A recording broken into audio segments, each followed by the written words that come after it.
The White House is set to make a major announcement just minutes from now. The Attorney General Eric Holder will lay out a legal framework to justify the targeted killing of U.S. citizens overseas. This comes more than 5 months after a U.S.-led drone strike took out the American-born cleric Anwar al-Awlaki in Yemen. Awlaki was the first American on the CIA's capture or kill list.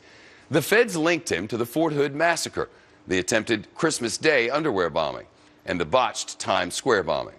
Civil libertarian groups have raised major red flags, arguing that the decision to kill an American citizen without even due process violates the U.S. Constitution. Catherine Herridge is live in Washington. Catherine, do we have any idea what the Attorney General is expected to say today? Well, we do, Shep. We expect that the Attorney General, Eric Holder, will argue that the killing of an American terrorist or alleged terrorist abroad is legal under the 2001 congressional authorization of the use of military force. We do not expect Holder to reveal the intelligence that led to the targeting of the American cleric Anwar al-Awlaki, and at least one Republican presidential candidate says the administration's actions are inconsistent with the Constitution. Just to say that under certain circumstances that the president can make this decision on who should be assassinated, I don't see how he can ever get around to justifying that. And no matter how noble it may sound, and no matter how he might make it sense for national defense purposes, if the American people accept that, I think it would be a serious mistake. And for some context, in the span of 1 month last fall, 3 American citizens were dead at the hands of the U.S. government, including Awlaki's American-born son and North Carolina native Samir Khan. Both kills were described by U.S. officials as collateral damage. That said, Fox News has learned that serious thought was being given at the time to adding Khan to the CIA kill list. That would have made him the second American targeted for death, Shep. Civil liberties groups are speaking out, right, Catherine? Well, to say the least. We contacted the ACLU and Human Rights Watch. Both have been critics of the administration's kill policy, and both groups said that they would not comment on camera or provide written statements until after Holder's speech. Senior Democrats, including Carl Levin, chair of the Senate Armed Services Committee, and Dianne Feinstein, chair of the Senate Intelligence Committee, both have urged the administration to release the memo that justified the killing of a U.S. citizen. Now, there is a glaring inconsistency here. The White House wanted to bring the 9/11 suspects to a federal court in New York City, as you remember, where they would have the presumption of innocence and full constitutional rights. Yet the administration was judge, jury, and executioner for an American without due process in court. So we'll see how that plays out at the speech about an hour from now, Shepard. We'll be watching for it. Catherine Herridge in Washington. Catherine, thank you. You're welcome. All right, let's take this to the judge. Fox News senior judicial analyst, Judge Andrew Napolitano, is with us. Catherine says it's 2 different cases, two different plans. Not much of an understanding of why it is that this one is this way and the other one's the other way. Well, in my view, Catherine is correct, and Catherine and I have seen the speech. We're not permitted to quote from it yet because he's going to give it about an hour from now at Northwestern University Law School outside of Chicago. But basically, the Attorney General in that speech will argue that the administration substituted its own form of due process, assuring itself that this guy was a bad guy and convincing itself that this guy was about to do more harm, and thus made itself judge, jury, and executioner.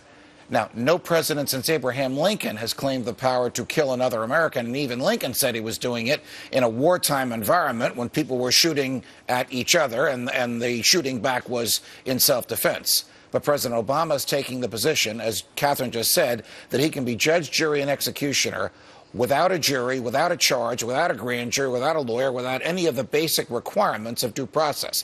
Due process is not something the government gives. Due process is a natural right that every human being has, and the Constitution requires the government to respect that in the Fifth Amendment. Every human being, foreign-born, American citizen, otherwise, whether you're hanging out in France or in Afghanistan or in Chicago. It's interesting you should say that, Shep, because the wording of the Fifth Amendment says that due process belongs to every person. The Attorney General in his speech, is the only quote I'm going to give you, says it applies only to American citizens. That's not true. No, it's not true, but it is irrelevant here because the 3 people who died, Anwar al-Awlaki, his 16-year-old son, and their friend, were all Americans. Okay. If you have videotape of some dude blowing up a building in Sheboygan and he's running away, can now the government just go murder him?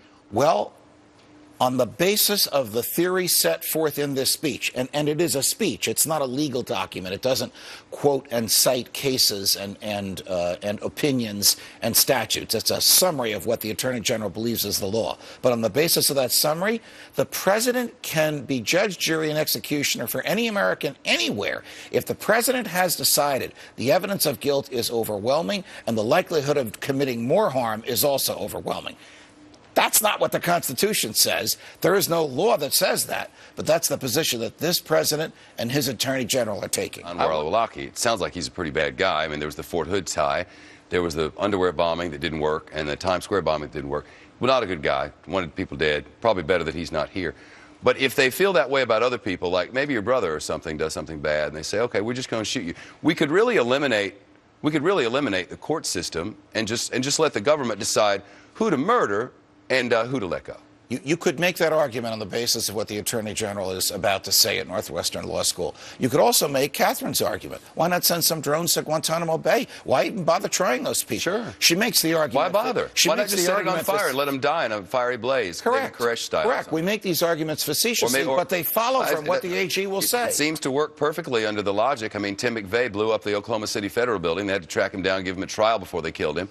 Now we don't have to worry about the trial, save a lot of money. Just go ahead and have the government murder everybody. Well, that would destroy the basic rights under the Constitution, which some have argued this president is doing. Has this already destroyed the basic rights under the Constitution? Yes, it has. Yes, it has. If what the Attorney General is about to say in an hour or so outside of Chicago is accepted uncritically by Americans, then we're doomed. Our freedoms are gone. And the president is no longer a president. He's a king. He can decide who lives and who dies on his own, without any evidence, without any trial. Of course, what's going to happen is this is going to go through, and that's going to be it, and nothing happened, right? I don't know what will happen. Maybe Mr. Alaki's heirs can sue the government for murdering him. Where is a case like that going to go? Nowhere. We're going to get the money to do that. That's silly. All right, we'll see what happens. Call me in 10 years. Call me in 10 years. Let's see how we're doing. Okay. I'll call you after he gives the speech. All right. Thank you. You're welcome. Maybe we should just send... It's time to send drones to Syria, too, as far as John McCain's concerned. And then we got to go take out Iran's nuclear stuff, which we may be able to do, may not be able to do. Just start 5 or 6 more wars and just kill everybody. And what will we do when the people who replace the people we killed are worse than the people we killed? Sounds like Afghanistan from a few decades ago, doesn't it? There you go.